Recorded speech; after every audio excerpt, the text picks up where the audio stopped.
Yeah.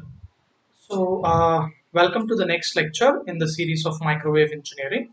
So, in the previous lectures, we discussed what are the microwave frequency bands and also what is a planar waveguide, what is its general structure, and how the propagation happens in case of a planar waveguide. Now, today, in this lecture, we will be discussing about the various modes that are existing in a planar waveguides. So, right, so the today's topic is various modes in waveguides, okay, or various modes of propagation inside the waveguides. So let us see what is this.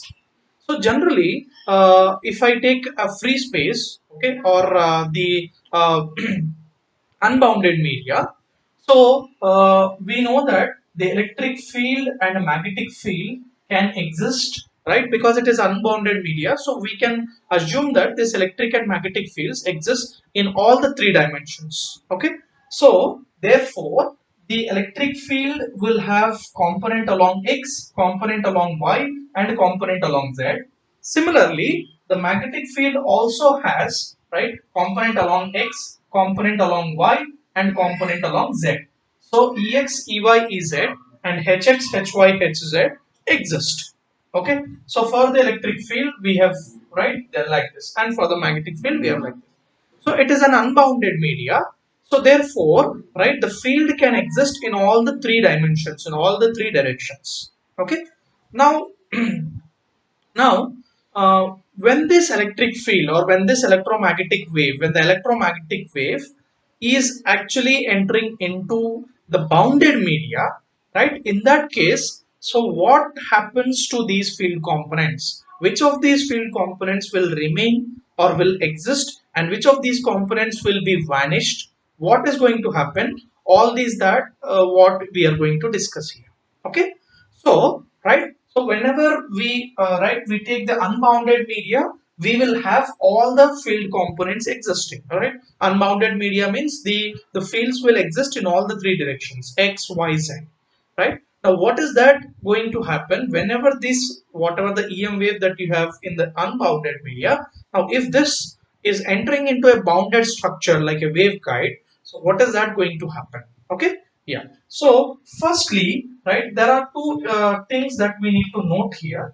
So if I consider a parallel plane waveguide or any waveguiding structure, right, if I take like this, so if I consider this as the cross section, so it can be anything, it can be rectangular or circular or right, anything. Okay, so here I have two, right, two important components. Okay, so one is along this component, along the length of the waveguide, so which is called as the longitudinal component or longitudinal direction.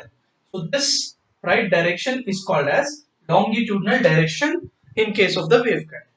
And similarly, right, the components that are perpendicular to this longitudinal components, okay, so that can be above or below or anyway. So this, the component that is perpendicular to the longitudinal components are called as the transverse components.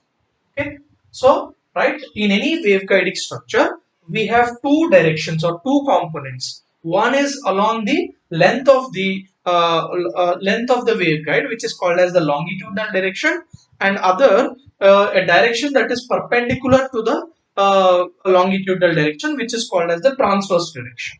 Okay, right. Now, if for example, if we assume that, right, I have a uniform plane wave, okay, a uniform plane wave, right, or any wave. So let us say that the wave direction is along z axis, okay, along z. So in this case, right, the z axis is considered to be along the longitudinal direction, okay, right. And let us assume that the other two directions x and y are taken to be long, right, transverse in nature. Okay, so right, what I means to say is the wave is propagating along z axis, so z direction is taken as the longitudinal direction, and y and x and y directions are taken longitudinal. All right, this is z is longitudinal, x and y are taken as transverse direction.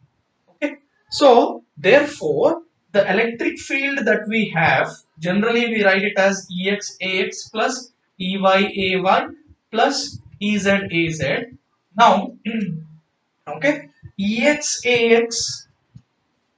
plus EY, we call this as the longitudinal transverse component along the direction transverse direction. Okay, so these two, right, are called as the transverse components. Similarly, EZ, this component, right, along the longitudinal direction is taken as the longitudinal component of the electric field along A. Okay, or AZ. So here I have only Z, so I can write this as AZ, right, EZ itself. Okay, so right, the electric field we can now represent it as, okay, one along transverse and one along longitudinal. Similarly, magnetic field also can be expressed as a composition of one along transverse and one along longitudinal. Okay, so I have this as the right distribution of the fields.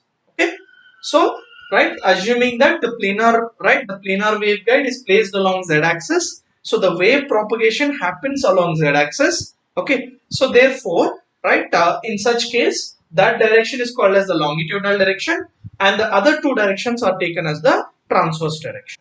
Okay, so clear with this setup, right?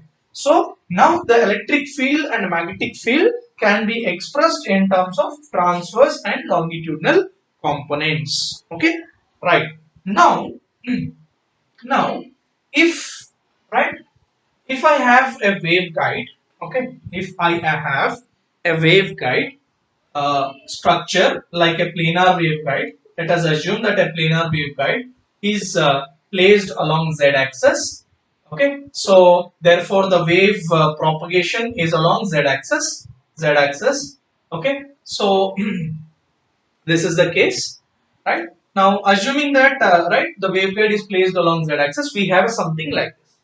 Now let us assume that an electromagnetic wave is launched into this waveguide at an angle theta. Okay, so let us assume that the wave is launched into the right waveguide structure along into the waveguide at an angle theta. So this is the theta I. So this also remains as theta I, and this will remain as theta I. Okay, yeah. This will remain as theta I, right?